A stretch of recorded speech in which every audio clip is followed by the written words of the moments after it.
शब्दानुविद्ध दृश्यानुविद्ध समाधि के दीर्घ काल के अभ्यास के परिणाम स्वरूप समाधि के संस्कारों का साधक के जीवन में जब घनी भाव सिद्ध हो जाता है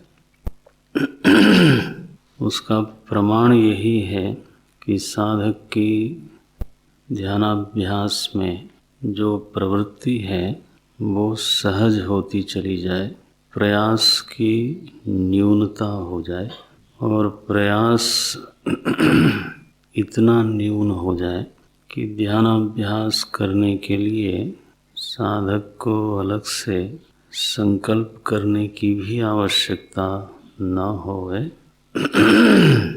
बल्कि भीतर की सहज प्रवृत्ति के कारण विवश हो करके तो साधक ध्यानाभ्यास में प्रवृत्त हो।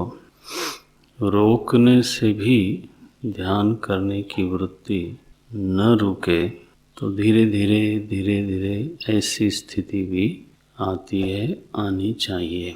जैसे एक भोगी व्यक्ति भोग वृत्ति को रोकना चाहता है, कई बार नहीं रोक पाता, इसी तरह से ध्यानाभ्यासी के संस्कार जब प्रबल हो जाते हैं, घनीभूत हो जाते हैं तो वो भी ध्यान करने की अपनी इच्छा को रोक नहीं पाता। घनी भाव का ये स्वयं के सामने प्रमाण है, माने साधक को ये स्वयं ही पता चलता है कि हमारे भीतर ध्यानाभ्यास के संस्कार तो कितने प्रबल हुए हैं। अगर तो संकल्प करना पड़ता है, अगर तो अपने को कहीं बलपूर्वक ध्यान में लगाना पड़ता है, अगर तो प्रयास की आयास की अधिकता है तो अभी वो संस्कार निर्बल हैं और उनको प्रबल बनाना चाहिए। कई बार संस्कार इतने क्षीण होते हैं कि वो नहीं के बराबर होते हैं और कोई प्रसंग न होवे तो व्यक्ति ध्यान करे ही नहीं, बैठता ही नहीं है और ऐसे व्यक्ति के लिए वो प्रसंग बनाना पड़ता है। ऐसा निमित्त बनाओ, पहले कोई ध्यान की कक्षा करो जिसमें कि माने ध्यान की भी एक कक्षा है जिसमें कि तो बैठना आवश्यक हो गया, तो वो भी परम कल्याणकारी है, क्योंकि संस्कार तो बनते बनते ही बनते हैं। लेकिन उस साधक की स्थिति तो बिल्कुल आरंभिक है, उसको अभी वो भीतर से सहज प्रवृत्ति नहीं मालूम पड़ती। तो इन संस्कारों का धीरे धीरे संवर्धन संचय करना चाहिए और जो ध्यानाभ्यास के नियम बताए गए, जो रीति बताई गई, जो उसके लिए अनुशासन बताया गया, साधक को उन नियमों में अपने आप को परिनिष्ठ करना चाहिए। माने आहार विहार आसन प्राणायाम याम नियम, ये जो तामसिक जीवन है ना, कदाचित अगर उस तरह का जीवन चल रहा हो अथवा विक्षेप प्रधान जो जीवन है, दोनों ही ध्यानाभ्यास के प्रतिकूल होते हैं।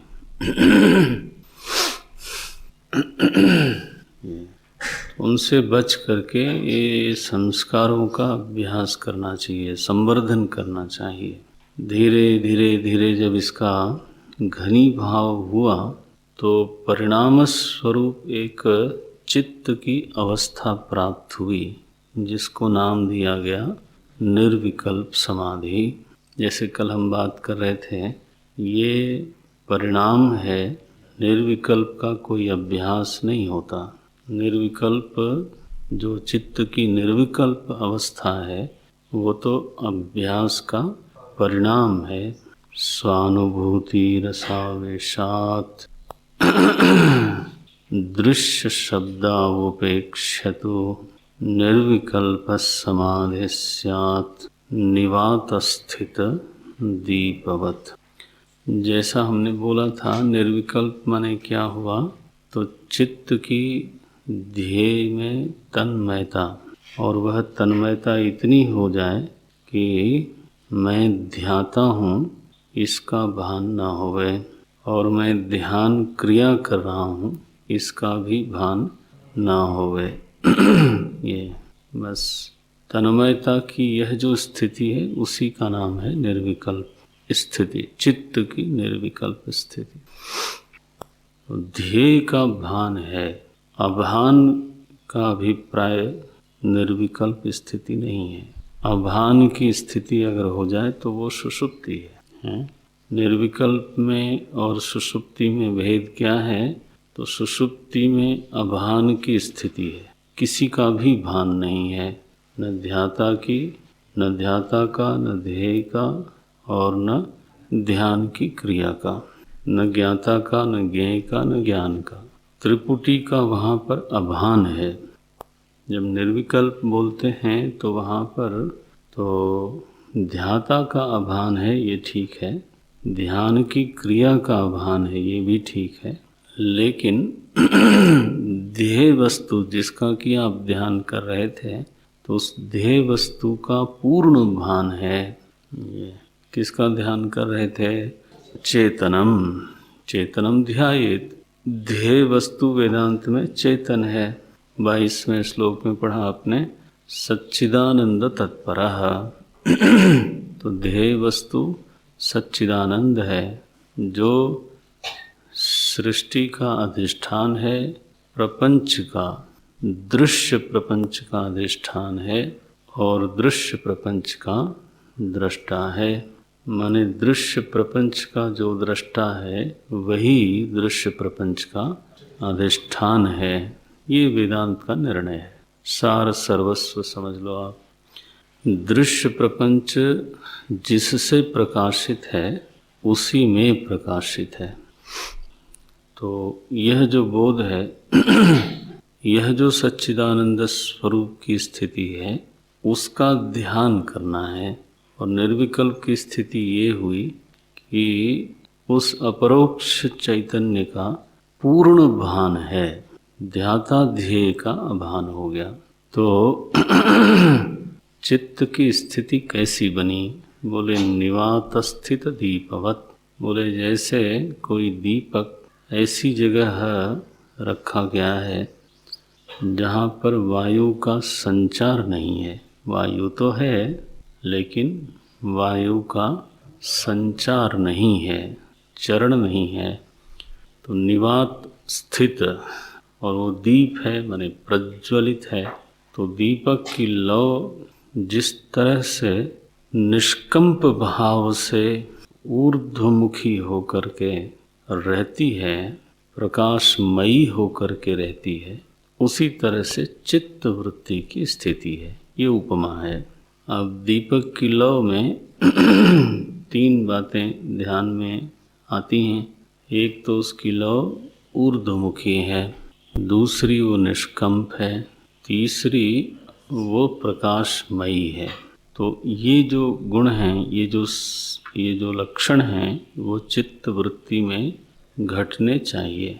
तो चित्त वृत्ति कैसी है? बिल्कुल सत्वमयी। प्रकाशमयी का अभिप्राय है सत्वमयी है, पूर्ण जागृत है। उसमें किंचित भी प्रमाद, आलस्य, निद्रा, विस्मरण ये नहीं है। माने जो उसमें ग्रहण सामर्थ्य है वो अपने चरम बिंदु पर है। सर्वद्वारेषु, सर्वद्वारेषु, ऐसा तो बोलो नहीं ना जो कोई सुने नहीं। देहेस्मिन, हाँ ऐसे शब्द बोलना चाहिए। सर्वद्वारेषु देहेस्मिन प्रकाशोपजायते। प्रसन्न चेतसः, गलत बोल गए। देख लो, सर्वद्वारेषु देहेस्मिन प्रकाश उपजायते। नहीं, बिल्कुल नहीं, वो तो दूसरी बात है। प्रसन्न चेतसो याशु बुद्धि। गीता जी के जो श्लोक हैं वो कहीं के कहीं लगते रहते हैं। तो क्योंकि उनके छंद तो एक जैसे होते हैं, तो ऊपर की पंक्ति कभी कुछ लग गई, नीचे वाली कुछ और ही लग जाती है। हाँ, मिला नहीं, कोई बात नहीं, छोड़ दीजिए, अब रहने दीजिए। प्रकाशमयता का अभिप्राय है, दीपक की लौ की उपमा दी, गीता में भी दी, तो उसका साम्यांश खोजना चाहिए। उसका अभिप्राय क्या है कि वृत्ति में, चित्त वृत्ति में तमस का भान ही नहीं होता, तमस की प्रतीति नहीं है, इतनी न्यूनता है कि तमस नगण्य हो गया।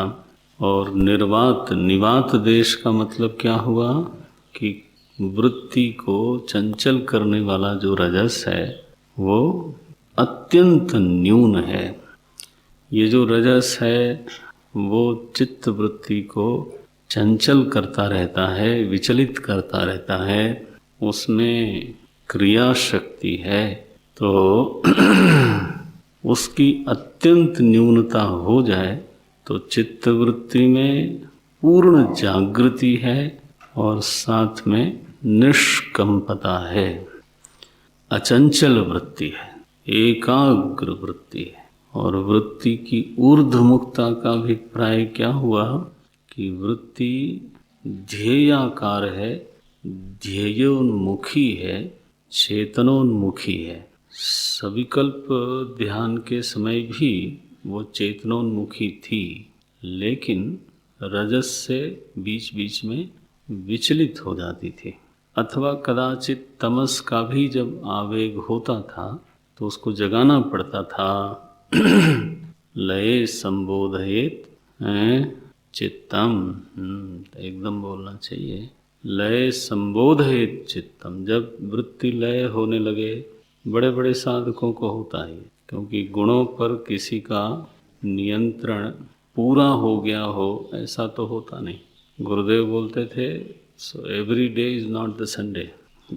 माने आप रोज़ अभ्यास करते हो, बैठते हो, फिर भी तो किसी दिन तमोगुण की अधिकता आ सकती है, क्योंकि पता नहीं नींद पूरी नहीं हुई, आहार ठीक नहीं हुआ, विश्राम ठीक नहीं हुआ, थके हैं। अब चूंकि मैं 5 साल से ध्यानाभ्यास कर रहा हूँ, इसलिए क्या मेरे भीतर लय की स्थिति ही नहीं आएगी, सो नहीं होता, आवश्यक नहीं है। सविकल्प ध्यान की स्थिति है ही है, इसलिए क्योंकि उसमें बीच बीच में रजस तमस का प्रभाव होता ही रहता है, विजातीय वृत्तियां आती रहती हैं। फिर उसको संभालना होता है, चेतनोन्मुखी करना पड़ता है। तो सविकल्प ध्यान भी तभी है जब वृत्ति किसके उन्मुख है, चेतन के ही उन्मुख है। विमुख वृत्ति को ध्यानाभ्यास नहीं बोल सकते हैं। चेतनोन्मुखी होना तो आवश्यक है, लेकिन एक विचलित दशा है और एक बिल्कुल तन्मय अवस्था हो गई। इसलिए निवात स्थित, ये जो शब्द दिया, क्या दिया, निवात स्थित दीपवत। दीपक ही क्यों कहा, क्योंकि उसमें प्रकाश होता है, उसमें ऊर्ध्वमुखता होती है ये। अच्छा भाई, तो इस निर्विकल्प समाधि में और सविकल्प समाधि में विशेषता क्या है? साधक के मन में बहुत बार ये बात आती रहती है कि निर्विकल्प स्थिति तो अंतिम स्थिति है, चरम स्थिति है, तो ये प्राप्त होनी चाहिए, अभ्यास तो इतना करना ही चाहिए। तो इसमें विशेषता क्या है?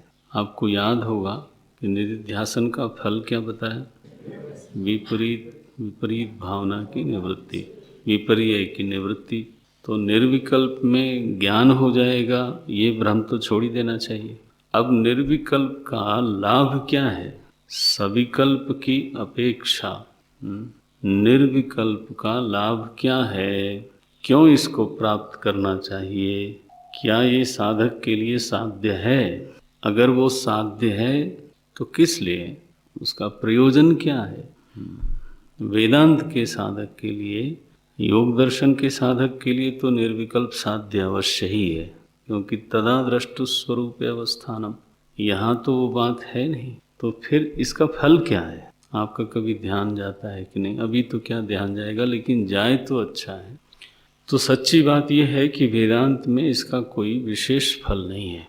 ये बात समझनी चाहिए। निर्विकल्प चित्त की निर्विकल्प स्थिति एक स्वाभाविक परिणाम है।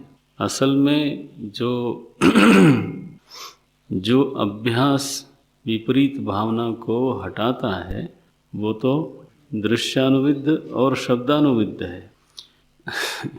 तो निर्विकल्प क्या है? बोले साध्य नहीं है, लेकिन अभ्यास का एक स्वाभाविक परिणाम है, अभ्यास की एक स्वाभाविक परिणति है। तो जो स्वाभाविक परिणति है उसको रोकना भी क्यों? एक बात और ध्यान में रखना, जो लोग वेदांत के साधक हैं उनको कह रहा हूँ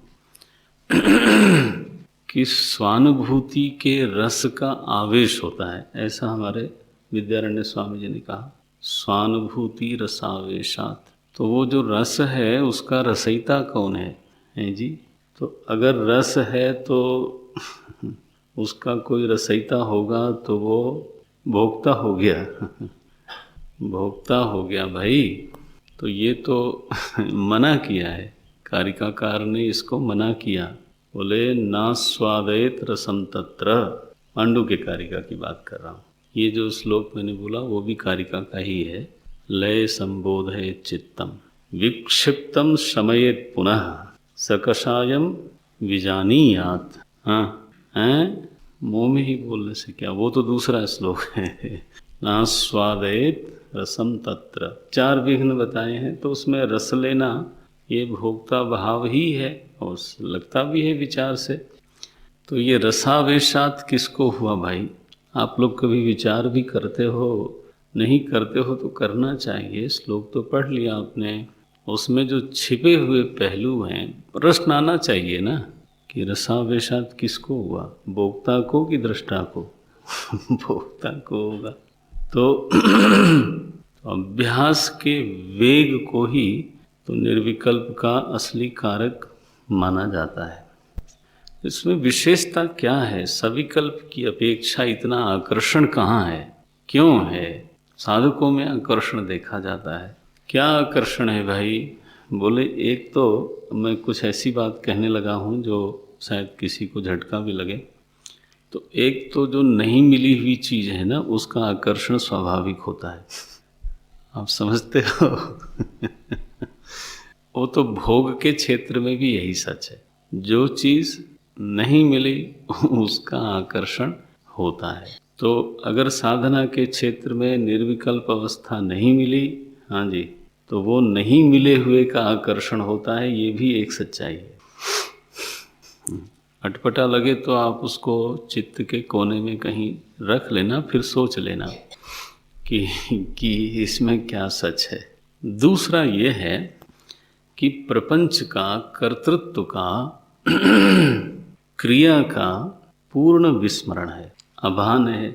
ध्येय बोध के साथ प्रपंच का, कर्तृत्व का, ध्यातृत्व का, ध्यान की क्रिया का पूर्ण विस्मरण है।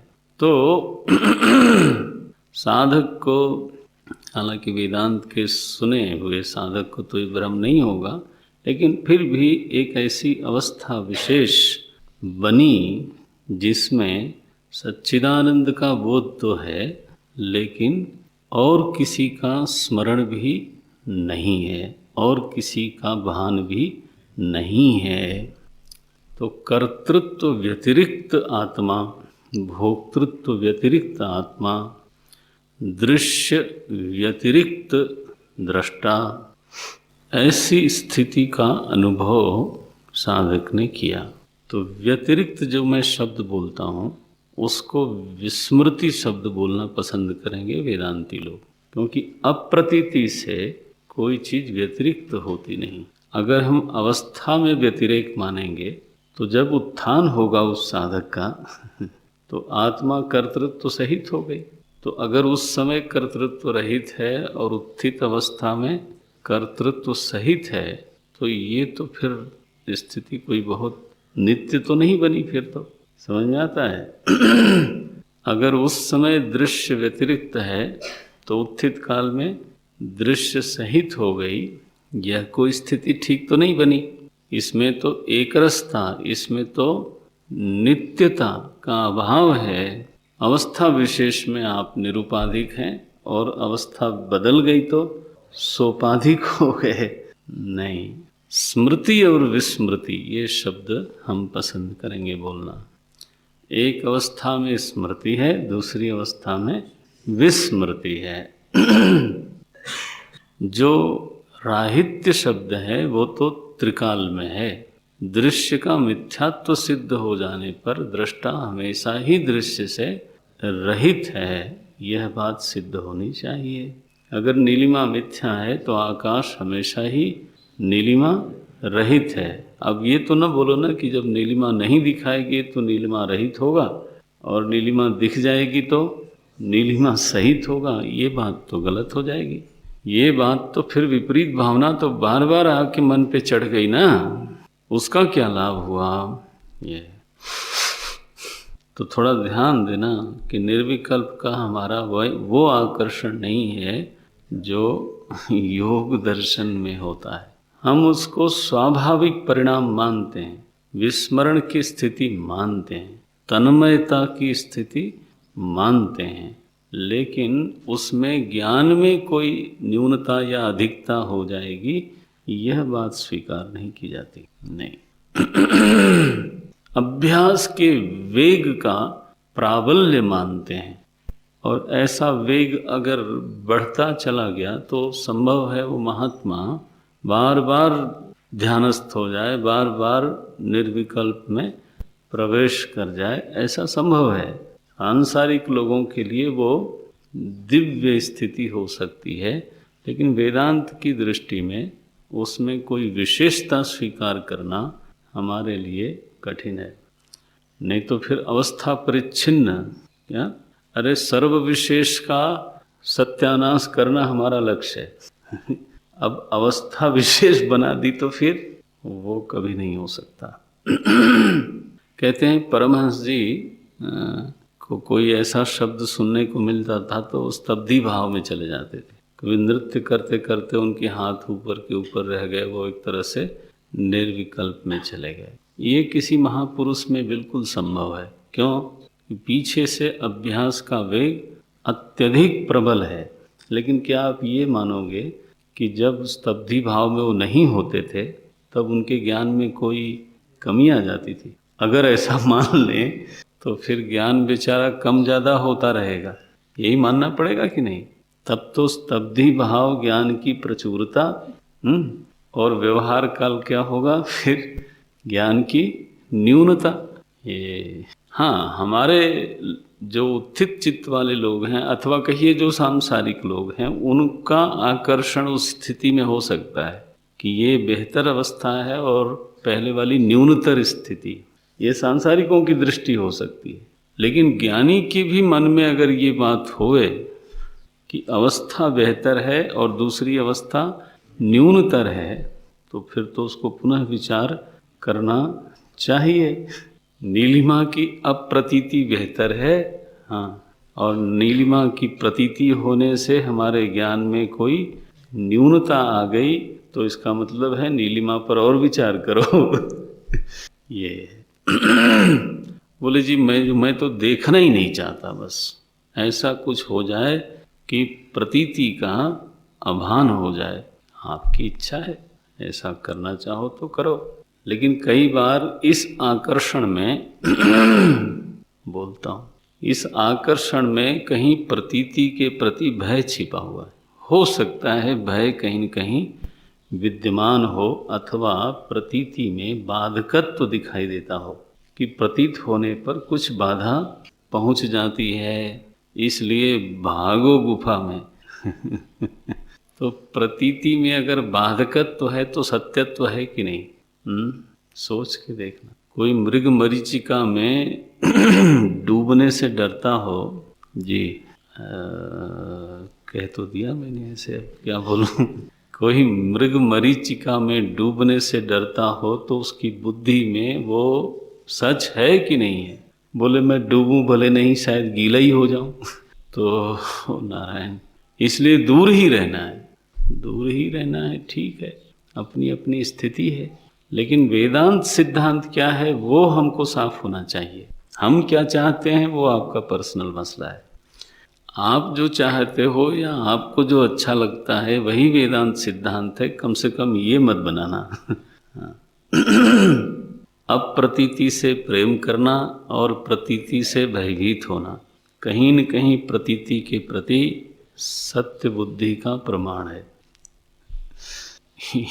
अप्रतीति स्वाभाविक रूप से प्रकट हो जाए कोई आपत्ति नहीं। अरे आपत्ति किसी से नहीं, ब्रह्मांड फूट जाए या रहे, अगर ज्ञान हुआ है तो प्रतीति रहे या अप्रतीति रहे।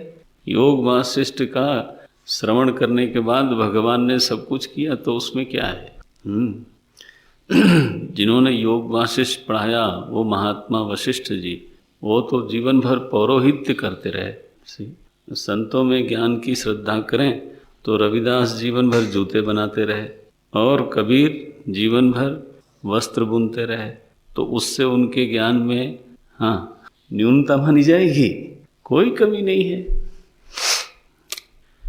तो ये मैंने आज आपको एक विषय छेड़ा कि अप्रतीति का आकर्षण और प्रतीति के प्रति भय अगर है तो कहीं न कहीं प्रतीति में सत्य बुद्धि तो नहीं है, वो देखना चाहिए। साधक को खुद भीतर देखना चाहिए, कहीं सत्य बुद्धि तो नहीं है।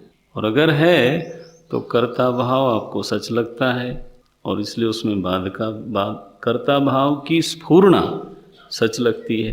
कृत्वापि न निबध्यते हत्वापि न निबध्यते, ये बात अभी नहीं आई।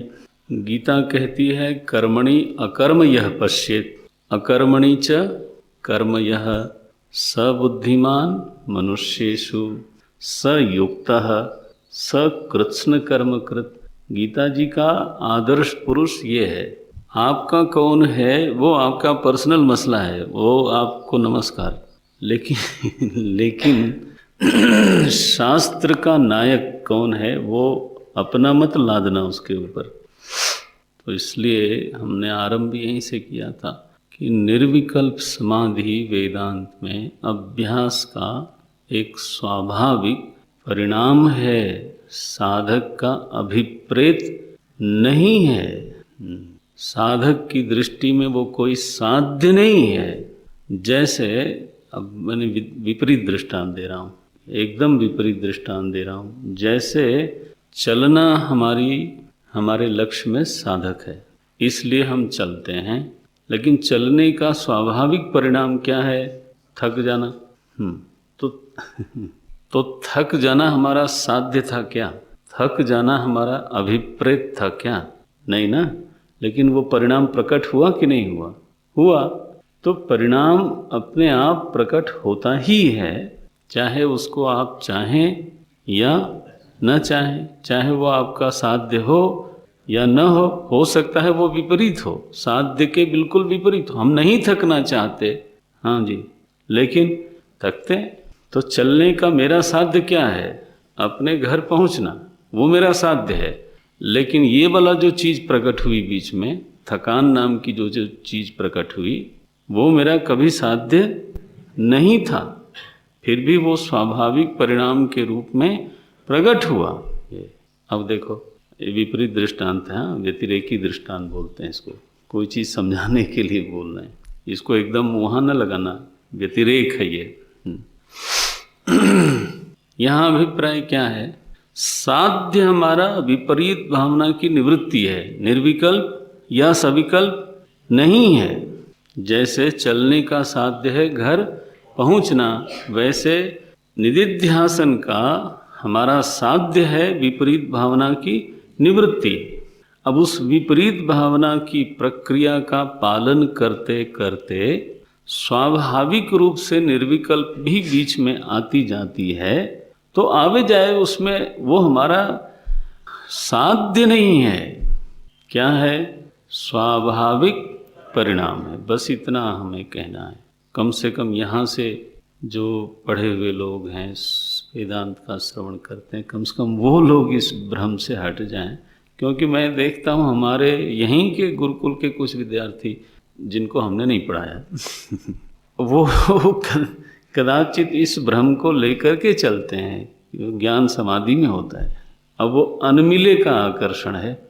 अब इसमें इतना एक धोखा है कि चूंकि हमें समाधि मिली नहीं इसलिए हमको ज्ञान हुआ नहीं, और जब तक मिलेगी नहीं तब तक ज्ञान होगा नहीं, तो बने रहो अज्ञानी। ये मैंने अपनी कब्र जो है वो व्यक्ति स्वयं खोद के बैठ गया जाके उसमें, और न तो उसके लिए कोई विशेष प्रयास करता है, तो हमेशा ही नारायणम अज्ञान है और वो शाश्वत बना रहेगा। अज्ञान की निवृत्ति का संबंध प्रमाण व्यापार से होता है, अवस्था से नहीं होता। चाहे जितनी मर्जी समाधि लो, समाधि लगा लो, रूप का ज्ञान नेत्र से ही होगा जी, शब्द का ज्ञान कान से ही होगा, और स्वाद का ज्ञान रसना से। जिस प्रमेय का जो प्रमाण है उसी से ज्ञान होता है। ज्ञान प्रमाण जन्य होता है, अवस्था जन्य नहीं होता है। समझने वाली बात है। सो अप्रतीति का आकर्षण, प्रतीति का भय, प्रतीति में बाधकत्व दर्शन, अरे रामा, ये भी एक विपरीत भावना है। इसको भी क्या विचार पूर्वक छोड़ देना चाहिए। स्वाभाविक परिणाम के रूप में स्वागत है, हमें कोई उससे विकर्षण भी नहीं है। और अगर कोई अभ्यास का वेग बहुत बढ़ गया और कोई महात्मा बार बार समाधि में रहता है, निरंतर 10-10 घंटे 8-8 घंटे, है ना, तो हम उसका अभिनंदन आदर करते हैं। लेकिन फिर भगवान शंकराचार्य जी 32 वर्ष की आयु में इतना ग्रंथ लेखन, शास्त्रार्थ करना और इतने जगह पे निर्माण इत्यादि सब हुआ, तो वो प्रवृत्ति थी कि हैं उस समय 8-8 घंटे की समाधि का उनको अवसर रहा होगा। मेरी कल्पना में तो नहीं आता हो। तो शंकराचार्य जी का ज्ञान न्यून हो जाएगा फिर क्या? हाँ, वो तो कृपा करके मत सोचना, वो तो ज्ञानियों के राजा, मराठी में कहावत है ना, ज्ञानियांच राजा गुरु महाराज। ओम। बहरहाल स्वानुभूति रसावेशात दृश्य शब्दावुपेक्ष्यतु निर्विकल्प समाधि स्यात् निवात स्थित दीपवत्। ये अभ्यास की परिणति हो गई। अब कहते हैं कि भीतर भी ध्यान करना चाहिए तो बाहर भी करना चाहिए। ध्यान सतत बना रहे, यही लक्ष्य है। ध्येय के स्वरूप का सीधा सीधा ठीक ठीक ज्ञान बना रहे, ये लक्ष्य है। इसलिए अवस्था विशेष से जोड़ना तो हमारा लक्ष्य ही नहीं बनता। तो आँख खुली, केवल निर्विकल्प टूटा सो नहीं, आँख खुली और व्यवहार करने लगे, तब भी वो ध्यान करना है। कैसे करना वो बोलते हैं आगे, देखो। हृदीव बाह्य देशेपि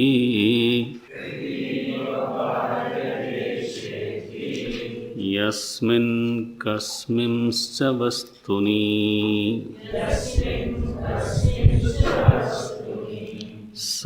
समाधिराद्य सन्मात्रात्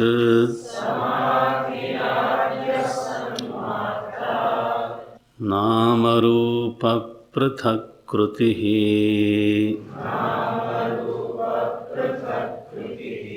हृदीव बाह्य देशेपि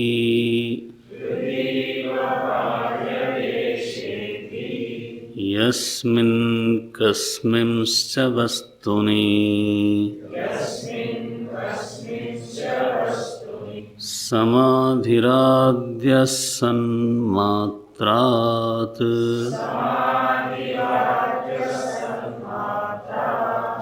नामरूप पृथक्कृतिः।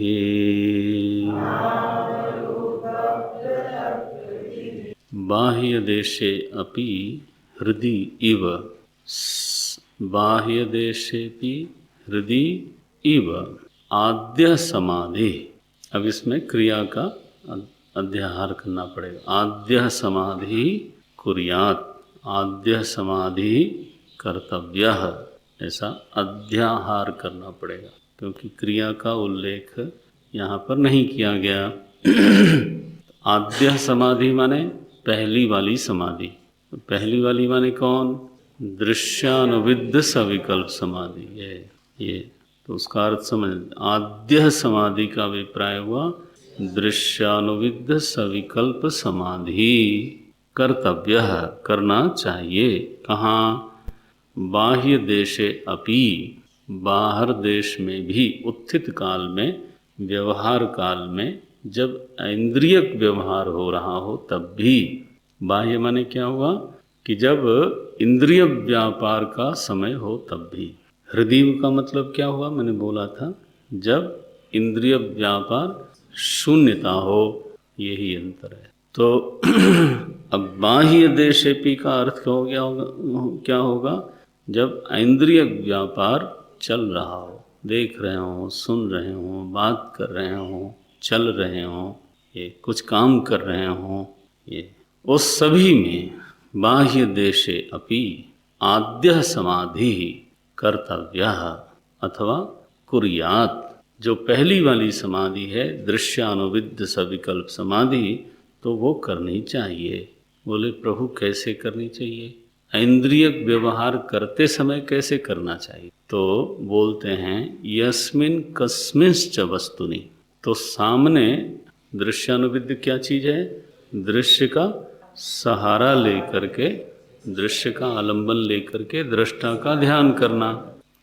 अब जब हम व्यवहार कर रहे हैं तो यहाँ भी आश्रय किसका लेना है? दृश्य का।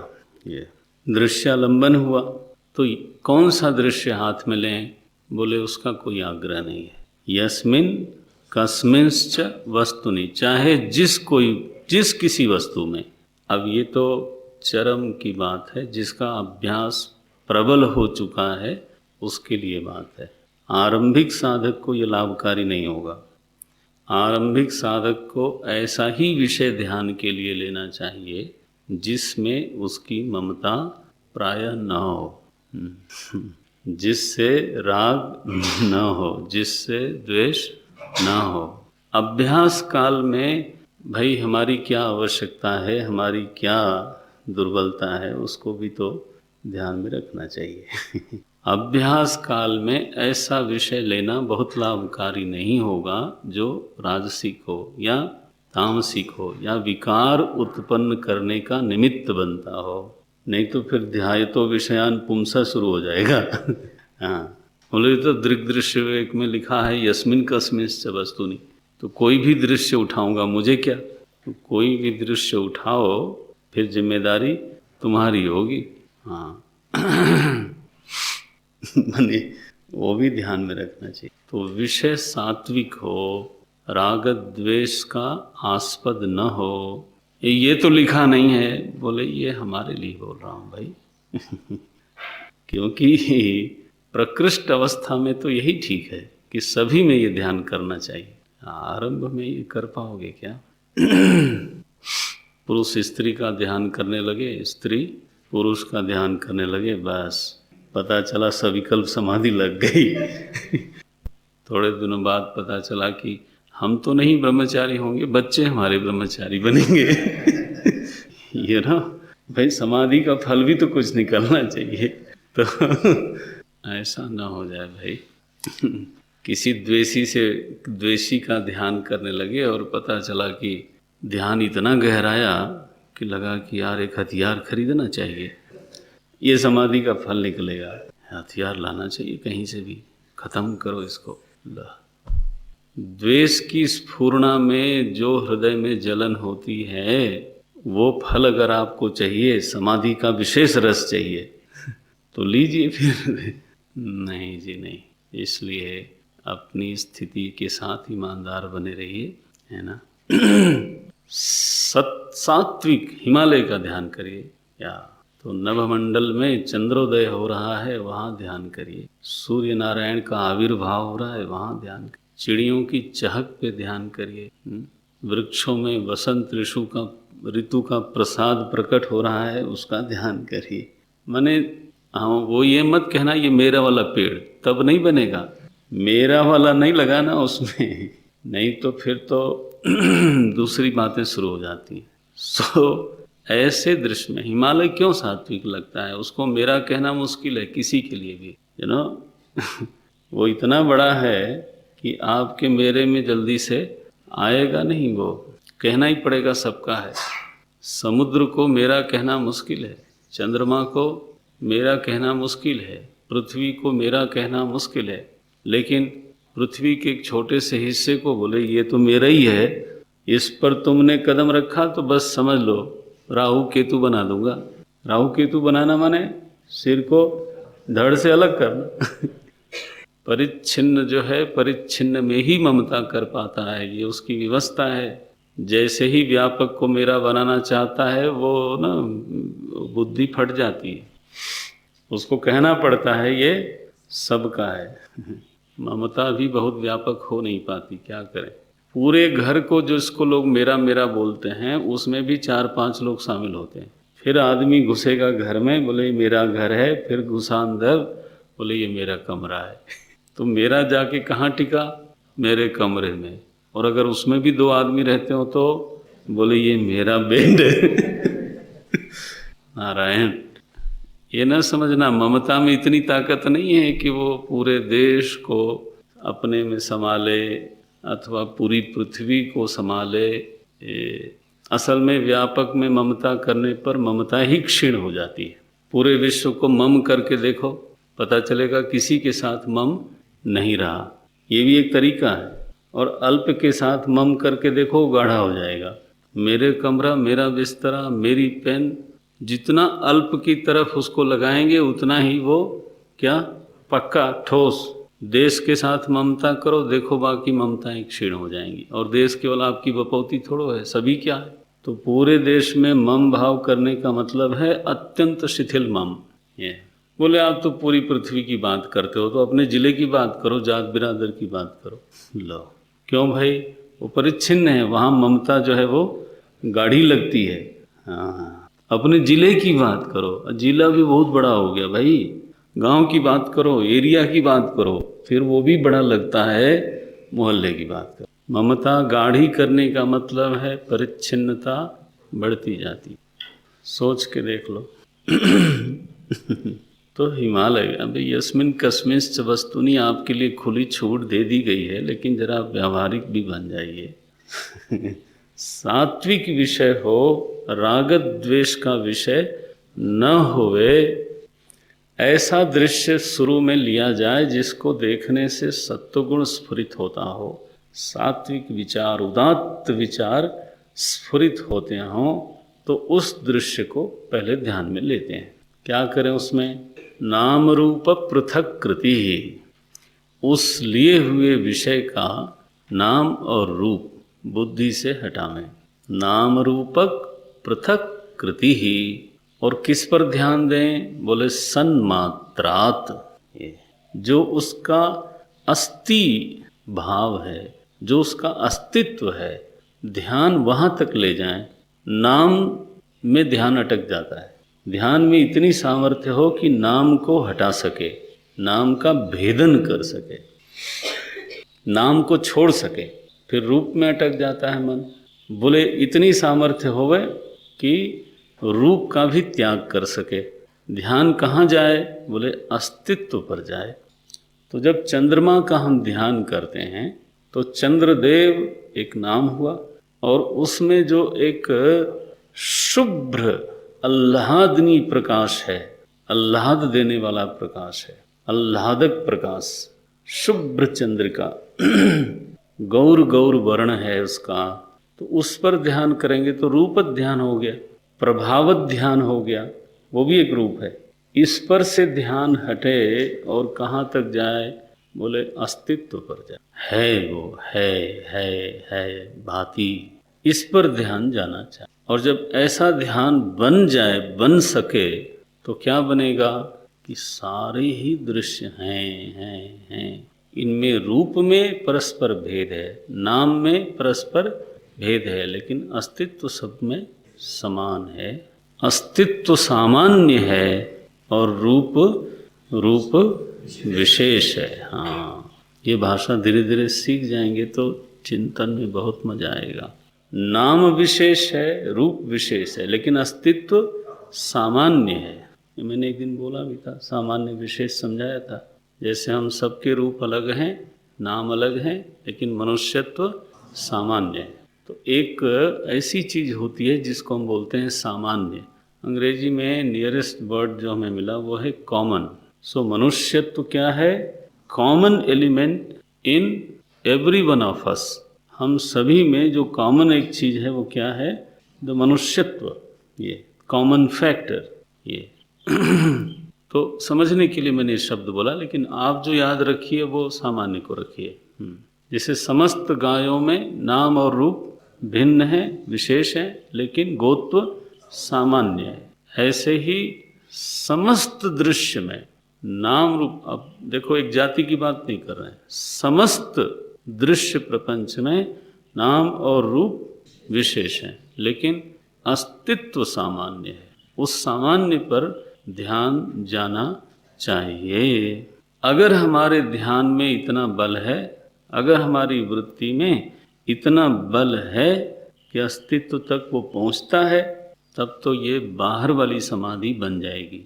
और अगर हमारा ध्यान नाम में अटक जाता है या फिर रूप में अटक जाता है, तो बाहर वाली समाधि फिर बनेगी नहीं। तो बाहर वाली समाधि बनाने के लिए ध्यान में यह बल पैदा करना पड़ेगा।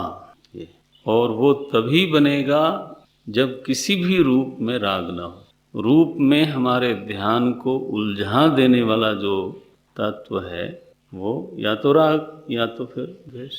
द्वेष तो बाद में आता है, राग के कारण ही द्वेष आता है, इसलिए मूल बात है राग। द्वेष तो अनुगामी वृत्ति है, द्वेष कोई स्वतंत्र वृत्ति है ही नहीं है। सोच के इसलिए ध्यानाभ्यासी को और आत्मनिष्ठा, संशय विपर्य शून्य जिसको निष्ठा चाहिए, उसको राग द्वेष को सींचना नहीं चाहिए। पता चला रोज ही गमले में पानी डाल रहा है, वो न करा जाए। राग द्वेषात्मक जीवन कल्याणकारी नहीं, ना मरेंगे, वो ध्यान वहां तक जाने ही नहीं देता। सो अस्तित्व सामान्य पर हमारी दृष्टि जाए, हमारा ध्यान जाए और उसी का ध्यान करें। इसमें एक बात ध्यान में रखें कि अब ये थोड़ा सटल है, विशेष रूप से ध्यान देना। सामान्य जो है वो जाति का हेतु बनता है। थोड़ा तर्क की भाषा समझ। सामान्य से जाति का निर्माण होता है। जैसे मनुष्यत्व सामान्य के कारण मनुष्य जाति बनी, गोत्व सामान्य के कारण गौ की जाति बनी, ये ऐसे। तो वृक्षत्व सामान्य के कारण वृक्षों की जाति बन गई। तो अस्तित्व सामान्य के कारण अस्तित्व की एक जाति बनती हुई दिखाई दे रही है। अब देखो ये एक विचित्र मामला है। विचारक लोग जो है ना सूक्ष्मता से विचार करते हैं, तो वही इन बातों को पकड़ते हैं। जैसे जहाँ तक मनुष्यत्व का प्रश्न है, उसमें हमारे आप में कोई भेद नहीं है, हमारी सबकी जाति एक है। पर एक होने पर भी वो अखंड तो नहीं है, एक होने पर भी सजातीय भेद है, भेद का उपमर्दन नहीं हुआ। पकड़ में आया ये बात? नहीं भाई, मनुष्यत्व कह देने से हम सब लोग अभिन्न हो गए, ऐसा तो नहीं हुआ। एक कैसी स्थिति हुई कि हम में एक अभेद तत्व भी मिल गया और भेद तत्व भी मिल गया। इसको बोलते हैं सजातीय भेद। भेद तीन तरह के होते हैं, सजातीय, विजातीय, स्वगत भेद। तो ये सजातीय भेद है, जाति के भीतर ही भेद है। तो अस्तित्वों की एक जाति बन गई। इसकी अस्तित्वों की बहुवचन है ये। जैसे मनुष्यों की एक जाति बनी, तो मनुष्य कितने हैं? अनेक हैं। जाति में एक होता है कि अनेक होता है? जाति में हमेशा अनेकता रहती है। एक संजय से पूछा कि आप क्या करते हो? बोले मैं तो पढ़ाता हूँ, एक स्कूल में हूँ। तो बोले कि वो स्कूल में आप क्या हो? बोले मैं हेड मास्टर हूँ। हेड मास्टर हूँ। तो बोले आपके नीचे कितने शिक्षक हैं? बोले शिक्षक तो मैं अकेला ही हूँ। अब वो हेड मास्टर हैं कि टेल मास्टर हैं? सी हेड कहने का पर्पज़ क्या है वहाँ? भाई हेड मास्टर तो तब होए ना जब और भी मास्टर वहाँ हों। देखो बोले मैं जनरल हूँ। आपकी बटालियन कौन सी है? बोले तो I am a general without army. तो इधर जाति कहने का मतलब है उसमें बहुवचन होगा, संभव है। मनुष्य एक वस्तु नहीं है, मनुष्य अनेकों मनुष्यों की एक जाति है। अच्छा, तो अस्तित्व अगर जाति हो जाए तो अनेकों अस्तित्वों की एक जाति बनेगी। ये क्या उसका ध्यान करना है? बोले नहीं, उसका नहीं ध्यान करना। इसका रहस्य क्या है? बोले इसका रहस्य ये है कि सामान्य और विशेष दोनों की स्फुरना उपाधि के कारण ही होती है। सोचना इस पर। दृश्यत्व की उपाधि के बिना न सामान्य शब्द का आप उच्चारण कर सकते हो, न आप विशेष का। और जब हम मनुष्य सामान्य बोलते हैं तो वो भी रूप की उपाधि लेकर के ही बोलते हैं, और गोत्र सामान्य बोलते हैं तो वो भी रूप की उपाधि लेकर के बोलते हैं। विशेष बोलेंगे तो भी रूप की उपाधि लेके बोलेंगे, और सामान्य बोलेंगे तो भी रूप की उपाधि लेके बोलेंगे। सामान्य और विशेष में से दोनों ही निरुपाधिक नहीं है। ये हमारा वेदांत। विशेष विशेष रूप की उपाधि को लेकर के है, सामान्य सामान्य रूप को लेकर के है। अस्तित्व में जहाँ पर नाम रूप पृथक कृति, जहाँ पर नाम नहीं और रूप नहीं, वहाँ उसको सामान्य क्यों बोलोगे? ये बना। वहाँ पर विशेष भी नहीं बोल सकते और सामान्य भी नहीं बोल सकते, और इसलिए वहाँ अस्तित्वों की एक जाति है ऐसा नहीं बोल सकते। तो क्या बोलें? बोले एक सद घन वस्तु है, चिद घन वस्तु है। ये सब सुनते हो ना आप पुराणों में, सद घन, चिद घन, आनंद घन, ये सब एक अखंड। अखंड का मतलब है जिसमें न सजातीय खंड है, न विजातीय खंड है, न स्वगत खंड है। एक अखंड अस्तित्व है।